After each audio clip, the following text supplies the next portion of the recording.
नमस्कार दोस्तों, मेरा नाम है सुबोध शर्मा और आप देख रहे हैं अल्फा डिफेंस। आज के इस वीडियो में हम लोग बात करने वाले हैं पाकिस्तान के प्रधानमंत्री शहबाज शरीफ के एक बयान को लेकर।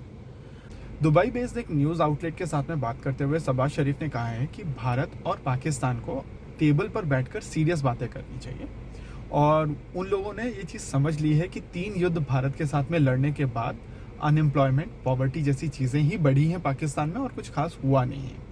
तो ये हाई टाइम है भारत और पाकिस्तान दोनों मिलकर बात करें और अपने बीच के जो डिफरेंसेस हैं उनको सॉल्व करें। इन थ्योरी अगर इस बात को आप बिना किसी कॉन्टेक्स्ट में समझते हैं तो ये बहुत अच्छी बात है।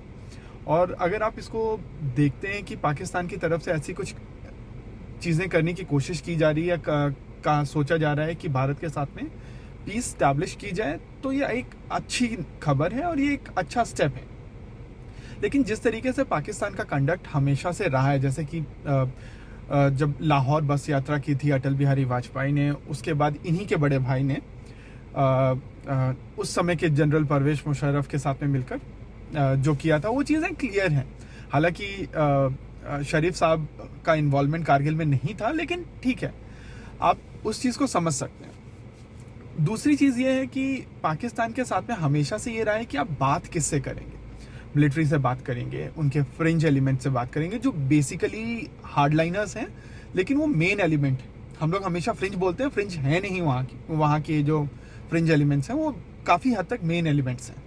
तो बेसिकली आप बात किससे करेंगे, वो कन्फ्यूजन थ्रू आउट रहा है और आगे भी रहने वाला है।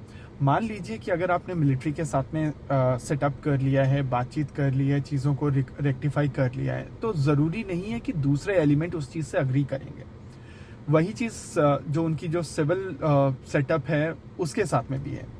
विद इन मिलिट्री भी कुछ डिफरेंसेस हैं। आपने बाजवा साहब के टाइम पर देखा था कि मिलिट्री के अंदर भी वो चीज़ बनी रहती है।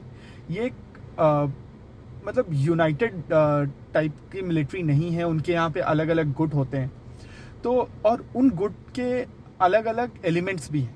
मतलब अगर एक गुट है तो उसके जो ऑपरेटिव हैं वो अलग होते हैं। तो अगर आप एक गुट के साथ में चीज़ें नॉर्मल कर भी लेंगे तो ज़रूरी नहीं है कि आगे चलकर चीज़ें वैसी ही रहने वाली।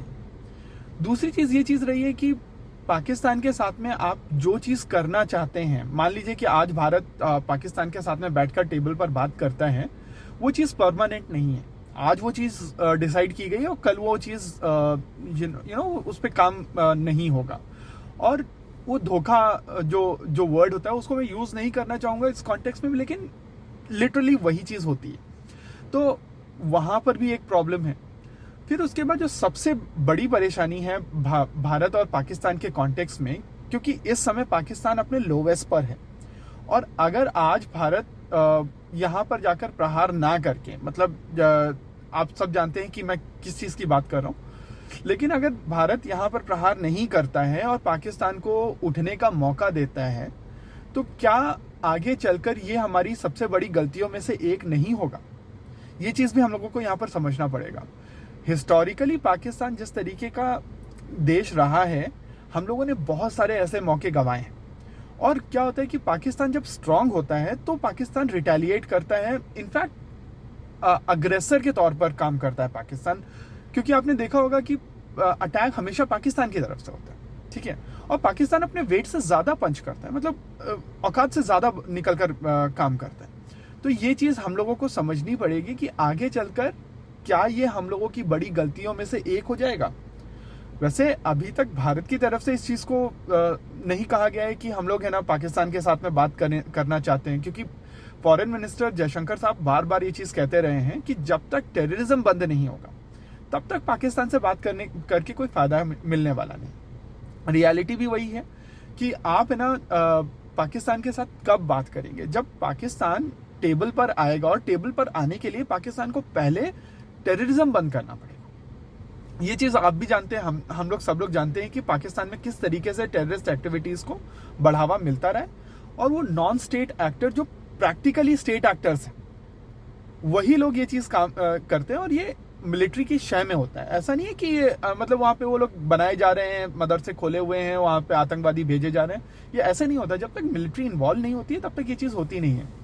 और इस पॉइंट ऑफ टाइम पर वो जो हिलरी क्लिंटन वाला जो डायलॉग था, याद है कि आप अपने बैकयार्ड में सांप नहीं पाल सकते हैं, और अगर आप पालते हैं तो ये नहीं सोच सकते कि खाली आपके नेबर्स को काटेगा, वो अल्टीमेटली आपको भी काटेगा। और टीटीपी एक ऐसा ही सेटअप हुआ है।